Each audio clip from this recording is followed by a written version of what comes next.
ರೈತರು, ಮೀನುಗಾರರು, ಹೈನುಗಾರಿಕೆ ಉದ್ಯಮದಲ್ಲಿರುವವರು ಸೇರಿದಂತೆ ಹಲವು ವರ್ಗಗಳಿಗೆ ರಿಲೀಫ್ ಕೊಡುವ ಪ್ರಯತ್ನ ಕೇಂದ್ರ ಸಚಿವೆ ನಿರ್ಮಲಾ ಸೀತಾರಾಮನ್ ಅವರ ಇವತ್ತಿನ ಘೋಷಣೆಗಳಲ್ಲಿ.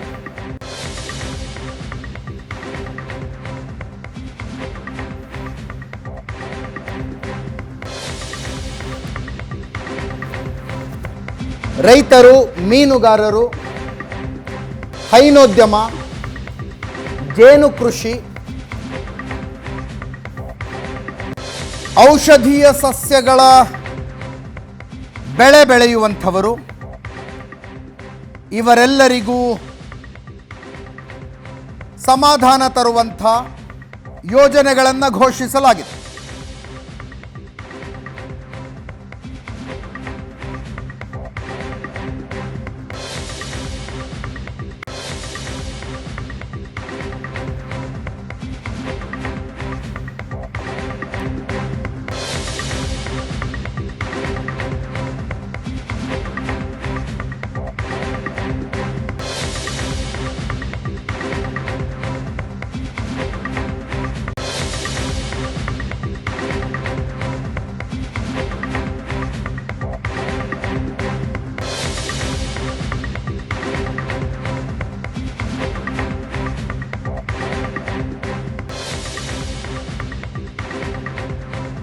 ಗಳು 11ರ ಪೈಕಿ 8 ಮೂಲಸೌಕರ್ಯ ಅಭಿವೃದ್ಧಿಗೆ ಸಂಬಂಧಿಸಿದ್ದರೆ 3 ಕಾನೂನು ಮತ್ತು ಆಡಳಿತ ಸುಧಾರಣೆಗೆ ಸಂಬಂಧಿಸಿದವು.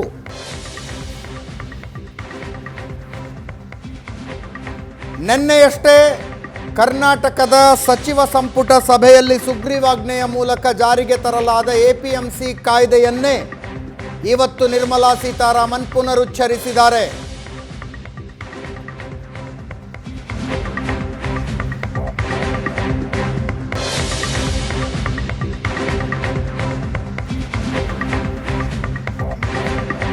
ತಾವು ಬೆಳೆದ ಉತ್ಪನ್ನಗಳನ್ನು ಎಪಿಎಂಸಿಯಲ್ಲೇ ಮಾರಾಟ ಮಾಡಬೇಕು ಅನ್ನುವ ಕರಾರನ್ನು ತೆಗೆದುಹಾಕಲಾಗುವುದು.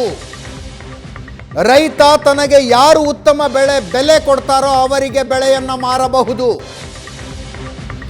ಅದರ ಜೊತೆಗೆ ಬಿತ್ತನೆಗೂ ಮೊದಲೇ ಅಂದಾಜು ಆದಾಯವನ್ನು ಆತ ತಿಳಿದುಕೊಳ್ಳಬಹುದು.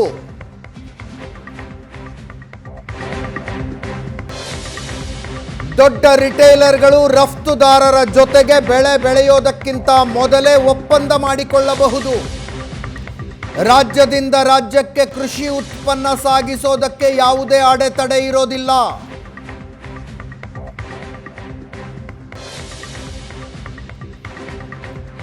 ಎಪಿಎಂಸಿ ಕಾಯ್ದೆ ತಿದ್ದುಪಡಿಯನ್ನೇ ಪುನರುಚ್ಚರಿಸಿದ್ದಾರೆ ಇವತ್ತು ನಿರ್ಮಲಾ ಸೀತಾರಾಮನ್.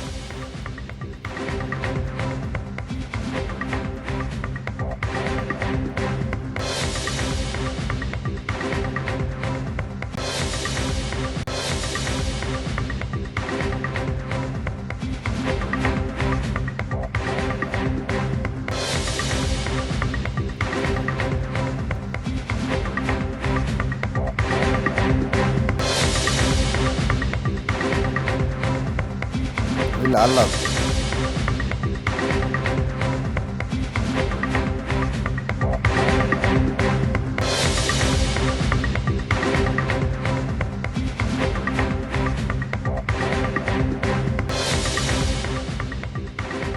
20,000 ಕೋಟಿ ರೂಪಾಯಿಗಳು ಮೀನುಗಾರರಿಗೆ ಪ್ರಧಾನಮಂತ್ರಿ ಮತ್ಸ್ಯ ಸಂಪದಾ ಯೋಜನೆಯ ಮೂಲಕ,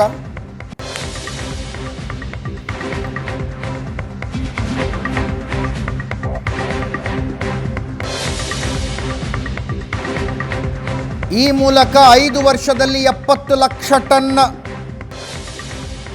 ಮೀನುಗಾರಿಕೆ ನಡೆಸುವ ಗುರಿ, 55 ಲಕ್ಷ ಹೊಸ ಉದ್ಯೋಗ ಸೃಷ್ಟಿಸುವ ಗುರಿ.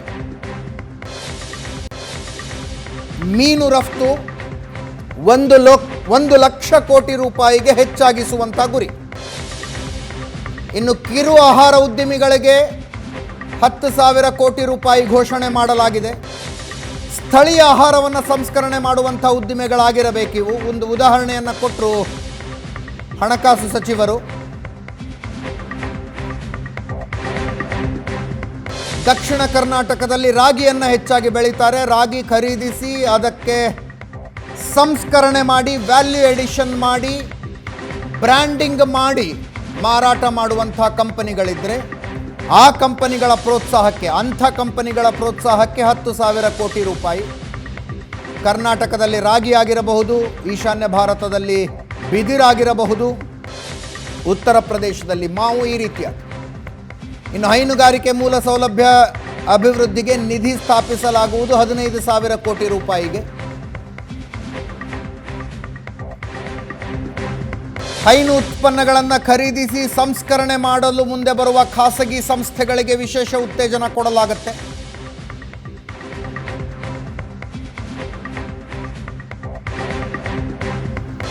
ಔಷಧಿ ಬೆಳೆ ಕ್ಷೇತ್ರಕ್ಕೆ 4,000 ಕೋಟಿ ರೂಪಾಯಿ. ಔಷಧೀಯ ಸಸ್ಯಗಳನ್ನು ಬೆಳೆಸೋದಕ್ಕೆ ಗಂಗಾ ನದಿಯ ದಡದಲ್ಲಿ 800 ಹೆಕ್ಟೇರ್ಗಳ ಜಾಗದಲ್ಲಿ ಒಂದು ಹರ್ಬಲ್ ಕಾರಿಡಾರ್ ಮಾಡ್ತಾರೆ.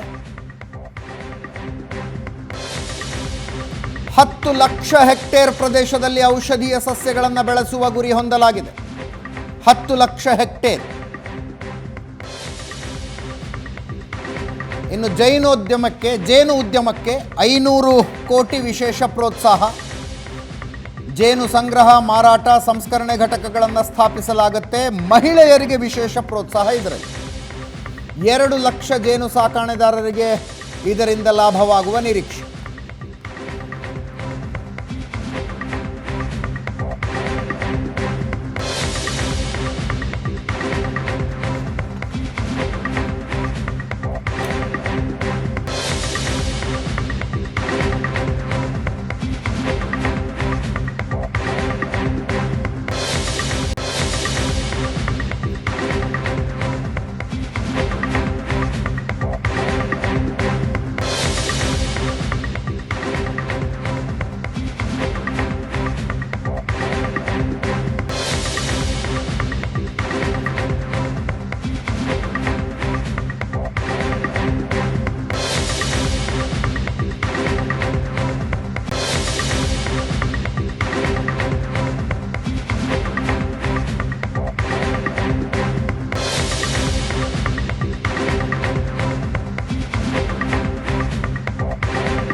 ಇವತ್ತು ಮಾಡಲಾದಂಥ ಘೋಷಣೆಗಳು ರೈತರಿಗೆ ಎಷ್ಟರ ಮಟ್ಟಿಗೆ ಲಾಭದಾಯಕ ಆಗಬಲ್ಲವು?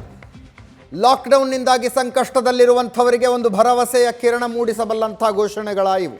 ಈ ವಿಷಯದ ಬಗ್ಗೆ ಮಾತಾಡೋದಕ್ಕೆ ಹಲವು ಜನ ಗಣ್ಯ ಅತಿಥಿಗಳು ನಮ್ಮ ಜೊತೆಗಿರ್ತಾರೆ. ಮೊಟ್ಟ ಮೊದಲಿಗೆ ಕೃಷಿ ಸಚಿವರಾದ BC ಪಾಟೀಲ್ ಅವರಿದ್ದಾರೆ. BC ಪಾಟೀಲ್ರೇ, ಹಣಕಾಸು ಸಚಿವರ ಘೋಷಣೆಗಳನ್ನು ಕೇಳಿಸ್ಕೊಂಡ್ರಿ ಅಂತ ಅಂದ್ಕೊಳ್ತೀನಿ. ನಮಸ್ಕಾರ. ಇಲ್ಲ, ನಾನು ಯಾವ್ದು ಕೇಳಿಸ್ಕೊಂಡಿಲ್ಲ, ನಾನು ಟ್ರಾವೆಲ್ ಮಾಡ್ತಾ ಇದ್ದೀನಿ. APMC ಕಾಯ್ದೆಗೆ ತಿದ್ದುಪಡಿ ಸುಗ್ರೀವಾಜ್ಞೆಯನ್ನು ಏನು ತಂದ್ರಲ್ಲ, ಅದನ್ನೇ ಇವತ್ತು ಪುನರುಚ್ಚಾರ ಮಾಡಿದೆ ಕೇಂದ್ರ ಸರ್ಕಾರ. ರೈತರು APMCಗೆ ಯಾಕೆ ತಗೊಂಡೋಗಿ ಮಾರಬೇಕು? ಎಲ್ಲ ಉತ್ಪಾದನೆಗಳನ್ನು, ಫ್ಯಾಕ್ಟ್ರಿಗಳನ್ನು ಇಟ್ಕೊಂಡವರು ತಾವು ಉತ್ಪಾದಿಸೋದನ್ನು ಯಾರಿಗೆ ಬೇಕಾದರೂ ಮಾರಬಹುದು ಅಂತ ಇರುವಾಗ ರೈತರು ಯಾಕೆ APMCಗೆ ತಗೊಂಡು ಹೋಗಬೇಕು? ಖಾಸಗಿ ಕಂಪನಿಗಳವರು ಬಂದು ರೈತರ ಹತ್ರ ಖರೀದಿ ಮಾಡೋದಕ್ಕೆ ಅವಕಾಶ ಮಾಡಿಕೊಡ್ತೀವಿ, ಅಂತಾರಾಜ್ಯ ಮಾರುಕಟ್ಟೆಗಳನ್ನು ಓಪನ್ ಮಾಡ್ತೀವಿ ಅಂತ. ಖಂಡಿತವಾಗಿ ಬಹಳ ಒಳ್ಳೆ ನಿರ್ಧಾರ ಅದು. ಅವ್ರು ಹೇಳಿದ್ದು ಸರಿ ಇದೆ. ಇವತ್ತು ಯಾವ ಫ್ಯಾಕ್ಟ್ರಿಯವರು ಬಂದು APMC ಮಾರೋದಿಲ್ಲ, ಅಂಥದ್ರಲ್ಲಿ ರೈತನಿಗೆ ಯಾಕೆ ರೆಸ್ಟ್ರಿಕ್ಷನ್ಸ್? ರೈತ ತಾನು ಬೆಳೆದಂಥ ಬೆಳೆಯನ್ನು ತನ್ನ ಮನೆ ಬಾಗಿಲಲ್ಲೇ ಮಾರ್ಕೋಬಹುದು, ತನ್ನ ಹೊಲದಲ್ಲೇ ತಾನು ಮಾರ್ಕೋಬಹುದು. ಅದಕ್ಕೆ ಯಾವ ನಿರ್ಬಂಧ ಇಲ್ಲ. ಅದನ್ನು ಮಾಡೋದ್ರ ಮೂಲಕ ಅವನಿಗೆ ಇವತ್ತು ಹಳ್ಳಿಗಳಿಂದ ಗಾಡಿಗೆ ಹೇರ್ಲಿಕ್ಕೆ ಹಮಾಲಿ, ಗಾಡಿಯಿಂದ ಟ್ರಾನ್ಸ್ಪೋರ್ಟೇಷನ್ ಇಂದ ಮಾರ್ಕೆಟ್ ಅಲ್ಲಿ ಇಳಿಸೋದು, ಮತ್ತೆ ತೂಗೋದು, ಅಲ್ಲಿಂದ ಮತ್ತೆ ಗೋಡೌನ್ಗೆ ಹಾಕೋದು, ಇದೆಲ್ಲ ಟ್ರಾನ್ಸ್ಪೋರ್ಟೇಷನ್ ಹಮಾಲಿ ತಪ್ಪುತ್ತೆ. ಯಾರು ಕಾಂಪಿಟೇಷನ್ ಮಾಡಿ ಒಳ್ಳೆ ಬೆಲೆ ಕೊಡ್ತಾರೆ, ಆ ಬೆಲೆಯಲ್ಲಿ ರೈತ ತಾನು ಬೆಳೆದಂತ ಬೆಳೆಯನ್ನ ಮಾರ್ಕೋಬಹುದು. ಇದಕ್ಕಿಂತ ಒಳ್ಳೆ ಉದ್ದೇಶ, ಒಳ್ಳೆ ಕೆಲಸ ಇದೆ. ಇಲ್ಲ, ಇದಕ್ಕೆ ಅವಕಾಶ ಕೊಡುವ ಮೂಲಕ ಬಹುರಾಷ್ಟ್ರೀಯ ಕಂಪನಿಗಳ ಕಪಿಮುಷ್ಟಿಯಲ್ಲಿ ನಮ್ಮ ರೈತನ ತಗೊಂಡೋಗಿ ಕೊಟ್ಟು ಬಿಡ್ತೀರಿ ನೀವು ಅನ್ನೋ ಆರೋಪ ಕೇಳಿ ಬರ್ತಾ ಇದೆ. BC ಪಾಟೀಲ್ರೆ, ಯಾರೋ ವಾಲ್ಮಾರ್ಟ್ನವ್ರು ಬರ್ತಾರೆ, ರಿಲಯನ್ಸ್ ಫ್ರೆಶ್ನವ್ರು ಬರ್ತಾರೆ, ಮುಂಚೆನೆ ಅಗ್ರಿಮೆಂಟ್ ಮಾಡ್ಕೋತಾರೆ, ನೀನು ಬೆಳಿ ಇಷ್ಟಕ್ಕೆ ಕೊಡು ಅಂತ. ಅಲ್ಲಲ್ಲ, ಈಗ ಸರ್ಕಾರ ಯಾರಾದ್ರೂ ಮಾಡ್ಬೋದು ಅಂತ ಹೇಳಿದೆ ಹೊರತು ಇಂಥ ಕಂಪನಿಗಳೇ ಪರ್ಚೇಸ್ ಮಾಡ್ಬೇಕು ಅಂತ ಎಲ್ಲೂ ಹೇಳಿಲ್ಲ. ಬಹುರಾಷ್ಟ್ರೀಯ ಕಂಪನಿ ಬರ್ತದೋ ಸಿಂಗಲ್ ರಾಷ್ಟ್ರ ಕಂಪನಿ ಬರ್ತದೋ ಒಬ್ಬ ವ್ಯಾಪಾರಸ್ಥರ ಹೋಗ್ತಾನೋ ಗೊತ್ತಿಲ್ಲ. ರೈತನ ಮನೆ ಬಾಗಿಲಿಗೆ ಯಾರು ಹೋಗ್ತಾರೋ ಅವ್ರಿಗೆ ಕೊಡ್ಬೋದು, ಅದರಲ್ಲಿ ತಪ್ಪೇನಿದೆ? ಯಾಕೆ ಇದನ್ನ ತಪ್ಪು ಅರ್ಥ ಗ್ರಹಿಸ್ಬೇಕು ನಾವು? ಬಹುರಾಷ್ಟ್ರೀಯ ಕಂಪನಿಗಳೇ ಬರ್ತವೆ ಅಂತ. ಬಹುರಾಷ್ಟ್ರೀಯ ಕಂಪನಿಗಳು ಇವತ್ತೇನು ಭಾರತದಲ್ಲಿ ಇಲ್ಲ, ಎಲ್ಲರೂ ರೈತರು ವ್ಯಾಪಾರಸ್ಥರು ಪರ್ಚೇಸ್ ಮಾಡ್ತಾರೆ ಹೋಗ್ತಾರೆ. ಅದೇ ರೀತಿ ರೈತ ತನ್ನ ಬೆಳೆಯನ್ನ ಮಾರ್ಕೊಳ್ಳಿಕ್ಕೆ ಯಾರು ಬಂದು ಒಳ್ಳೆ ಬೆಲೆ ಕೊಡ್ತಾರೆ ಅವ್ರಿಗೆ ಕೊಡ್ಬೋದಲ್ಲ. ಅಲ್ಲೇ ಡೌಟ್ ಬರಂಗಾಗಿದ್ದು ನೀವು ಅಷ್ಟು ಅರ್ಜೆಂಟಾಗಿ ಸುಗ್ರೀವಾಜ್ಞೆ ತಂದು ಕಾನೂನು ಜಾರಿಗೊಳಿಸೋದಕ್ಕೆ ಹೊರಟಿದ್ದು. ಸದನದಲ್ಲಿ ಚರ್ಚೆ ಮಾಡಬಹುದಾಗಿತ್ತು, ಪ್ರೋಸ್ ಅಂಡ್ ಕಾನ್ಸ್ ಡಿಸ್ಕಸ್ ಆಗಬಹುದಾಗಿತ್ತು. ಬಿ ಸಿ ಪಾಟೀಲ್ರೆ, ಅದಕ್ಕೆ ಅರ್ಜೆಂಟ್ ಆಗಿ ಸುಗ್ರೀವಾಜ್ಞೆ ಮಾಡೋದಕ್ಕೆ ಕೇಂದ್ರ ಸರ್ಕಾರ ನಿರ್ದೇಶನ ಬಂತು, ಮಾಡಿದ್ವು. ಅದಕ್ಕೆ ಇನ್ನು ಅಧಿವೇಶನ ಮಾಡ್ಲಿಕ್ಕೆ ಆಗತ್ತೆ? ಈ ಕೋವಿಡ್ ಕೋವಿಡ್ ಇರುವಂತ ಸಂದರ್ಭದಲ್ಲಿ ಇವತ್ತು ಅಧಿವೇಶನ ಮಾಡ್ಲಿಕ್ಕೆ ಸಾಧ್ಯ ಇಲ್ಲ, ಅಧಿವೇಶನದಲ್ಲಿ ಚರ್ಚೆ ಮಾಡ್ಲಿಕ್ಕೆ ಸಾಧ್ಯ ಇಲ್ಲ.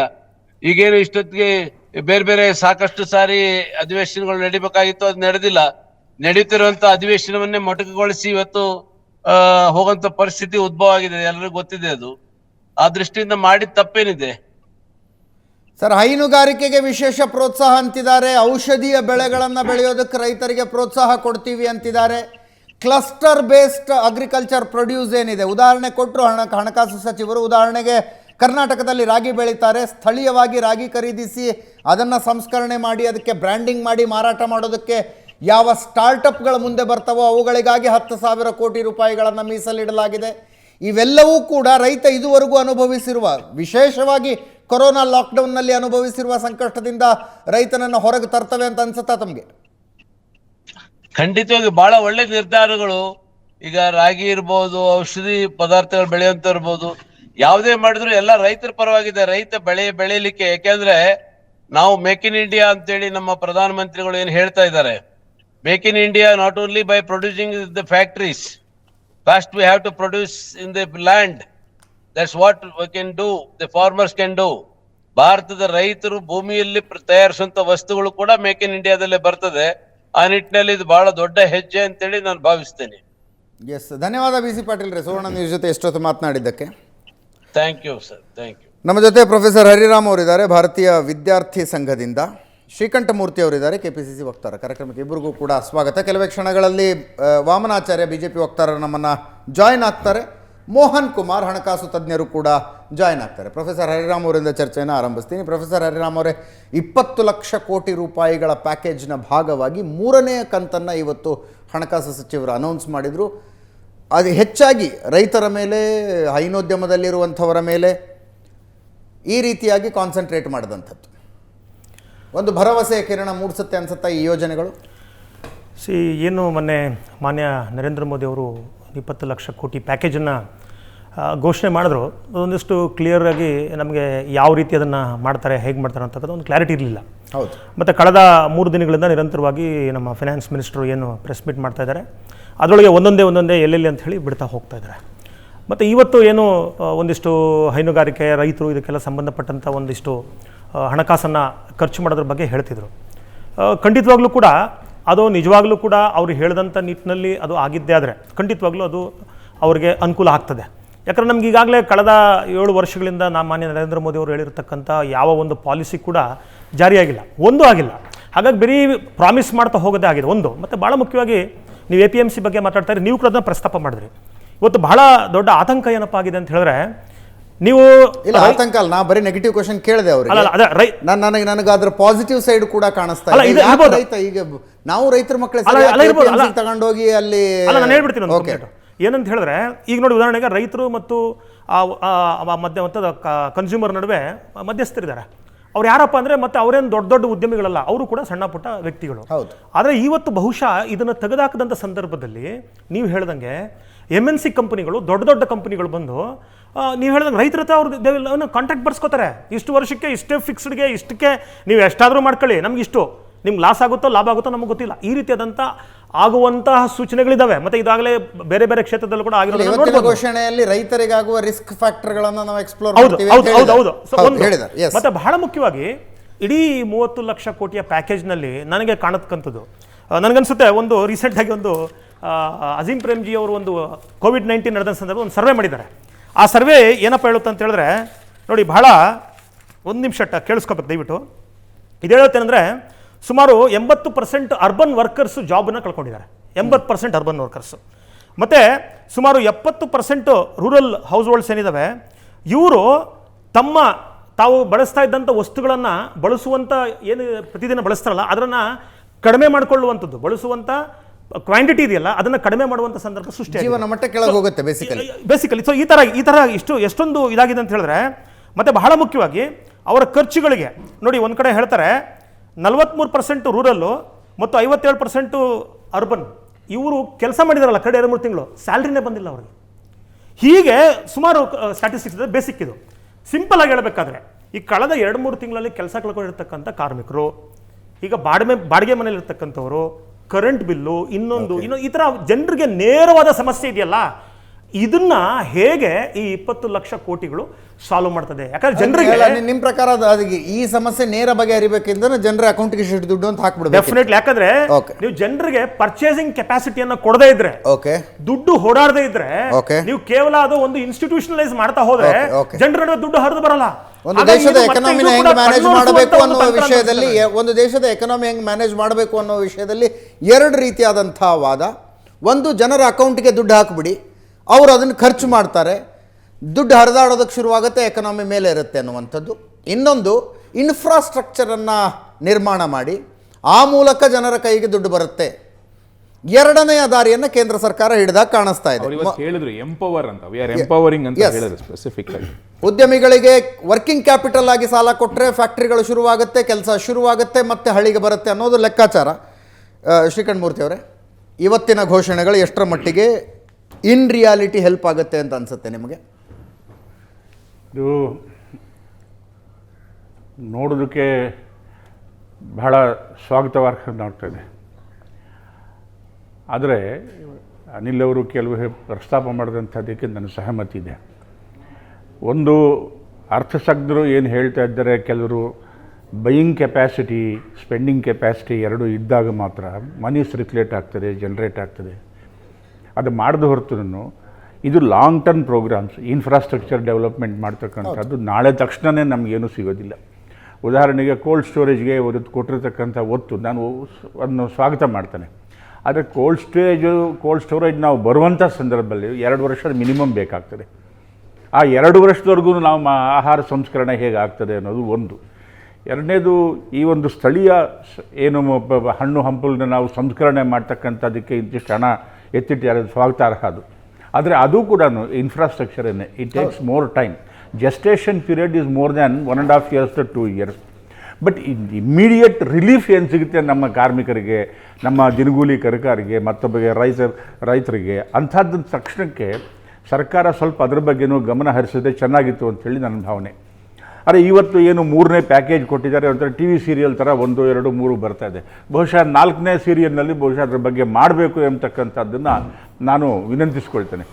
ಅದು ಬಂದಾಗ ಇಂಥ ಒಂದು ಏನು ಈ ಜನ ಇದ್ದಾರೆ, ಯಾರು ತಕ್ಷಣ ಇದರಲ್ಲಿ ತೊಂದರೆ ಪಡ್ತಾ ಇದ್ದಾರೆ, ಅವ್ರಿಗೆ ತಕ್ಷಣ ಕೇಂದ್ರ ಸರ್ಕಾರ ಏನಾದರೂ ಒಂದು ರಿಲೀಫ್ ಕೊಟ್ಟರೆ ಅದು ಬಹಳಷ್ಟು ಉಪಯೋಗ ಆಗ್ತದೆ. ಈಗ ಕೊಟ್ಟಿರ್ತಕ್ಕಂಥದ್ದು ನಾವು ಎಲ್ಲರೂ ಸ್ವಾಗತ ಮಾಡೋಣ. ಈಗ ಇದೊಂದು ನಾವು ಒಂದು ಯುದ್ಧ ಭೂಮಿಯಲ್ಲಿದ್ದೀವಿ. ಆ ಯುದ್ಧ ಭೂಮಿಯಲ್ಲಿ ನಾವಿರ್ತಕ್ಕಂಥ ಮಾಡೋಣ. ಈಗ ಅಲ್ಲಿರ್ತಕ್ಕಂಥ ಸೈನಿಕರಿಗೆ ನಾವು ಏನು ಕೊಡ್ತಾ ಇದ್ದೇವೆ, ಆಹಾರ ಅನ್ನೋದನ್ನ ಇಂಪಾರ್ಟೆಂಟ್, ಅವ್ರಿಗೇನಾದ್ರು ಕೊಡಬೇಕು. ಅದರಿಂದ ಬಹುಶಃ ನನ್ನ ಅಭಿಪ್ರಾಯದಲ್ಲಿ ವಾಮನಾಚಾರ್ಯರನ್ನ ಸ್ವಾಗತ ಮಾಡ್ತಾರೆ ಅಂತ ತಿಳ್ಕೊಂಡಿದ್ದೇನೆ. ಈ 4ನೇ ಸೀರಿಯಲ್ನಲ್ಲಿ ಕೂಡ ಏನಾದರೂ ಒಂದು ಈ ರೈತ ಕಾರ್ಮಿಕರು ಏನಾದರೂ ಕೊಡ್ತಾರೆ ಅಂತಕ್ಕಂಥ ಒಂದು ಆಶಾಭಾವನೆಯನ್ನು ವ್ಯಕ್ತಪಡಿಸ್ತೇನೆ. ವಾಮನಾಚಾರ್ಯ ಅವರು ನಮ್ಮನ್ನು ಜಾಯ್ನ್ ಆಗಿದ್ದಾರೆ, BJP ಹಿರಿಯ ಮುಖಂಡರು. ಕಾರ್ಯಕ್ರಮಕ್ಕೆ ಸ್ವಾಗತ ಸರ್. ತುಂಬ ದಿನಗಳ ನಂತರ ಸ್ಟುಡಿಯೋಗೆ ಬಂದಿದ್ದೀರಿ, ಸ್ವಾಗತ ತಮ್ಮ ಕಾರ್ಯಕ್ರಮಕ್ಕೆ. ಮೋಹನ್ ಅವರು ನಮ್ಮ ಜೊತೆಗಿದ್ದಾರೆ, ಹಣಕಾಸು ತಜ್ಞರು. ಮೋಹನ್ ಅವರ ಕಾರ್ಯಕ್ರಮಕ್ಕೆ ತಮಗೂ ಕೂಡ ಸ್ವಾಗತ. ವಾಮನಾಚಾರ್ಯ ಅವರೇ, ಕೇಳಿಸ್ಕೊಂಡ್ವಿ ಶ್ರೀಕಂಠ ಮೂರ್ತಿಗಳು ಹೇಳಿದ್ದನ್ನು. ನೀವು ಬರೋದಕ್ಕಿಂತ ಮುಂಚೆ ಪ್ರೊಫೆಸರ್ ಹರಿರಾಮ್ ಅವರು ಹೇಳಿದ್ರು, ಬರೇ ಬಿದ್ದಿದೆ, ಮುಲಾಮ್ ಹಚ್ಚೋ ಕೆಲಸ ಆಗ್ತಾ ಇಲ್ಲ, ತೋರಿಸ್ತಾ ಇದ್ದೀರಿ ನೀವು ಮುಲಾಮ್ ಅಲ್ಲಿದೆ ಅಲ್ಲಿದೆ ಅಂತ. ಇಮಿಜಿಯೇಟ್ ಕೊಡಬಹುದಾದಂಥದ್ದು 2. ಒಂದು, ರೈತರು ಮತ್ತು ಆ ವರ್ಗದಲ್ಲಿರುವವರಿಗೆ ಸಾಲ ಮನ್ನಾ. ಎರಡನೇದು, ಇನ್ನೊಂದಿಷ್ಟು ಫ್ರೀ ಹಣ ಅಕೌಂಟ್ಗೆ ಹಾಕೋದು. ಅದನ್ನೇ ಎಕ್ಸ್ಪೆಕ್ಟ್ ಮಾಡಿದ್ದು. ಸಾಲ ಮನ್ನಾ ಕೇಳ್ತಿಲ್ಲ, ಅಕೌಂಟ್ಗೆ ಇಷ್ಟಿಷ್ಟು ಅಂತ ಅಕೌಂಟಿಗೆ ದುಡ್ಡು ಬಂದು. ಅಂದರೆ ಇಮಿಜಿಯೇಟ್ ಆಗಬೇಕಾದಂಥದ್ದು ಇವು 2. ಉಳಿದು ಯಾವುದೇ ಇದ್ದರೂ ಕೂಡ ಒಂದಿಷ್ಟಾದರೂ ಸಮಯ ತಗೊಳ್ಳೋ ಅಂಥದ್ದೇ. ನೀವು ಏನೇ ಪ್ರೋಗ್ರಾಮ್ ಅನೌನ್ಸ್ ಮಾಡಿ, ಹೌದು, ನಾವು ಬಜೆಟ್ನಲ್ಲೂ ನೋಡಿರ್ತೇವೆ, ಟ್ಯಾಕ್ಸ್ ರಿಬೇಟ್, ಸಾಲ ರಿಬೇಟ್, ಮತ್ತು ಈ ಥರದ್ದೇನು ಇಮ್ಮಿಡಿಯೇಟ್ ಕ್ಯಾಶ್ ಅನುಕೂಲ ಆಗುವಂಥವಿವೆ ಅವನ್ನಷ್ಟು ಬಿಟ್ಟರೆ ಉಳಿದಿದ್ದು ಎಲ್ಲನೂ 6 ತಿಂಗಳು, ವರ್ಷ, 9 ತಿಂಗಳು, ಮುಂದಿನ ವರ್ಷಕ್ಕೆ, 5 ವರ್ಷಕ್ಕೆ ಹೀಗೆ ಇರುತ್ತೆ. ಹಾಗೆಯೇ ಈ ಸಲ ಪ್ರಧಾನಮಂತ್ರಿಗಳು ತದನಂತರ ಅರ್ಥಮಂತ್ರಿಗಳು ತಗೊಂಡಂಥ ಸ್ಕೀಮ್ ಏನಿವೆ ಇವು ನಾಳೆ ಬೆಳಗಿನ ಅಲ್ಲ ಅವು ತಗೊಂಡಿರೋದೇ. ಯಾಕೆಂದರೆ ಈಗ ಹೇಳಲಾಗಿದೆ ಏನು ಅಂದರೆ, ಈಗ ಕಳೆದ 1.5 ತಿಂಗಳಲ್ಲಿ ಅಥವಾ ಹೆಚ್ಚು ಕಡಿಮೆ 2 ತಿಂಗಳಲ್ಲಿ ಕೊರೋನಾದಿಂದ ಆದಂಥ ಒಟ್ಟು ಆಘಾತದ ಸೊಲ್ಯೂಷನ್ಸ್ ಏನು ಅನ್ನೋದ್ರ ಬಗ್ಗೆ ಯೋಚಿಸೋದ್ರ ಜೊತೆನೇ ಅತ್ಯಂತ ಮಹತ್ವದ್ದು ಏನು ಅಂದರೆ, ಈ ಕೊರೋನಾ ಅನ್ನೋದು ಮುಂದಿನ ಕೆಲವು ವರ್ಷ ನಮ್ಮ ಜೊತೆ ಇರಲಿಕ್ಕಿದೆ. ಹೀಗಾಗಿ ನಾವು ಅದರ ಜೊತೆ ಬದುಕಬೇಕು. ಅದರ ಜೊತೆ ಬದುಕಬೇಕು ಅಂದರೆ ನಮ್ಮ ಕಾಲುಗಳು, ನಮ್ಮ ಪಾಯ ಏನಿದೆ ಅದು ದೃಢ ಆಗಬೇಕು ಅಂದರೆ ಇದಕ್ಕೆ ಸ್ವಲ್ಪ ಶಾರ್ಟ್ ಟರ್ಮು, ಹೆಚ್ಚಿಗೆ ಲಾಂಗ್ ಟರ್ಮ್ ಪ್ರೋಗ್ರಾಮ್ಗಳನ್ನು ನಾವು ಆರಿಸ್ಕೋಬೇಕು. ಆ ರೀತಿಯಿಂದ ವಿಶೇಷವಾಗಿ ಇವತ್ತು ರೈತರು ಆಹಾರದ ವಿಷಯದಲ್ಲಿ ಏನು ನಮ್ಮ ಅರ್ಥಮಂತ್ರಿಗಳು ಜನರ ಎದುರುಗಡೆ ಇಟ್ಟಂಥ ಪಾಯಿಂಟ್ಸ್ ಇವೆ. ಅದು ಹಾಲಿರ್ಬೋದು, ಅದು ಮೀನುಗಾರಿಕೆ ಇರ್ಬೋದು, ಅದು ಫುಡ್ ಸ್ಟೋರೇಜ್ ಇರ್ಬೋದು, ಆಯುರ್ವೇದಿಕ್ ಔಷಧಗಳನ್ನು ಬೆಳೆಯೋದಿರ್ಬೋದು, ಅಥವಾ ಎಕ್ಸ್ಪೋರ್ಟ್ ಫೆಸಿಲಿಟಿಗಳನ್ನು ಮಾಡೋದು, ಇವು ಯಾವ ನಾಳೆ ಬೆಳಗ್ಗೆ ಆಗಲ್ಲ ಅನ್ನೋದು ಅನೌನ್ಸ್ ಮಾಡಿದವ್ರಿಗೆ ಗೊತ್ತಿದೆ. ಹೀಗಾಗಿ ಇದನ್ನು ನಾವು ಟೀಕೆಗೆ ಅಂತ ತಗೊಳ್ಳೋದಕ್ಕಿಂತನೂ ಇದೊಂದು ಈಗ ಹೆಂಗೆ ಮೊದಲಿನ ದಿನಗಳಲ್ಲಿ 5 ಇಯರ್ಸ್ ಪ್ಲ್ಯಾನ್, ಪಂಚವಾರ್ಷಿಕ ಯೋಜನೆ ಅಂತ ಮಾಡ್ತಿದ್ರು, ಇದು ಇಮಿಡಿಯೇಟ್ ಮತ್ತು ಪಂಚವಾರ್ಷಿಕ ಯೋಜನೆಯ ಮಧ್ಯದ ಒಂದು ಸ್ಕೀಮ್ ಇದೆ. ಇದರಿಂದ ಶುರುವಾದಂಥ ಏನು ಒಂದು ಆ್ಯಕ್ಟಿವೇಶನ್ ಇದೆ, ಇದರಿಂದ ಹೊರಡುವಂಥ ಚಾಲನೆ ಏನಿದೆ, ಆ ಚಾಲನೆಯಿಂದ ಮುಖ್ಯವಾಗಿ ಇರೋದು ಇವತ್ತು ನಮಗೇನು ಬಹಳ ಹಣ ಕಡಿಮೆ ಬಿದ್ದಿದೆ ಅಂತಲ್ಲ, ಆದರೆ ಜನರಿಗೆ ಒಂದು ಸಲ ಆತ್ಮವಿಶ್ವಾಸ, ಅದನ್ನು ಮೋದಿಯವರು ಇನ್ನೊಂದು ಶಬ್ದದಲ್ಲಿ ಹೇಳಿದ್ದಾರೆ, ಆತ್ಮ ನಿರ್ಭರತೆ. ಅಂದರೆ ನಮ್ಮನ್ನು ನಾವು ನಂಬಿಕೊಂಡು ಅದರ ಮೇಲೆ ಬದುಕುವಂಥ ಆತ್ಮವಿಶ್ವಾಸ ಬರುವಂಥ ಅವಶ್ಯಕತೆ ಇವತ್ತು ಇರೋದರಿಂದ. ಯಾಕೆಂದರೆ ದೇಶದಲ್ಲಿ ಎಲ್ಲರಿಗೂ ಅನ್ಸರ್ಟನಿಟಿ ಇದೆ.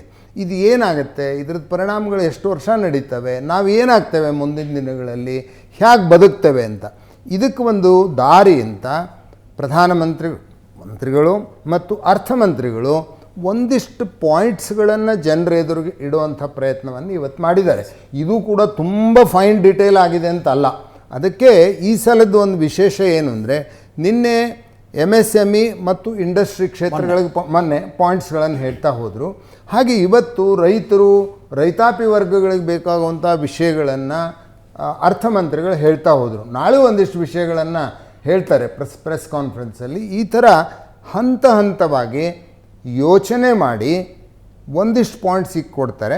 ಡೀಟೇಲ್ಸ್ಗಳನ್ನು ಮುಂದಿನ ಕೆಲವು ದಿನಗಳಲ್ಲಿ ವರ್ಕ್ ಮಾಡಿ ಅದು ಜಿಲ್ಲಾಧಿಕಾರಿ ಕಚೇರಿಗಳಿಗೆ, ರಾಜ್ಯಗಳಿಗೆ ಬಂದು ಮುಟ್ಟತ್ತೆ. ಪ್ರೊಫೆಸರ್ ಹರಿರಾಮ್ ಮತ್ತು ಶ್ರೀಕಂಠಮೂರ್ತಿ ಅವರು ಹೇಳಿದಂಥ ವಿಷಯ, ಜನರ ಅಕೌಂಟಿಗೆ ಎಷ್ಟು ಹಾಕಿದ್ರಿ ಅಂತ. ಕೇಂದ್ರ ಸರ್ಕಾರದ ಯೋಚನೆ ಹೆಂಗಿದೆ ಅಂದರೆ, ಎಷ್ಟು ಹಾಕಬೇಕು ಅಷ್ಟು ಹಾಕಿದ್ದೀವಿ ನಾವು. 1,73,000 ಕೋಟಿ ಆರಂಭದಲ್ಲಿ ಘೋಷಣೆ ಆದಂಥದ್ದು. ಅಲ್ಲ, ರಾಜ್ಯ ಸರ್ಕಾರಗಳು ಅಷ್ಟೇ ಈ ವಿಚಾರದಲ್ಲಿ. ಅಲ್ಲ, ರಾಜ್ಯ ಸರ್ಕಾರಗಳು ಇಡೀ ದೇಶದಲ್ಲಿ 4 ರಾಜ್ಯ ಸರ್ಕಾರಗಳು ಕೊಟ್ಟಿದೆ. 4 ಸರ್ಕಾರಗಳು ಕೊಟ್ಟಿಲ್ಲ.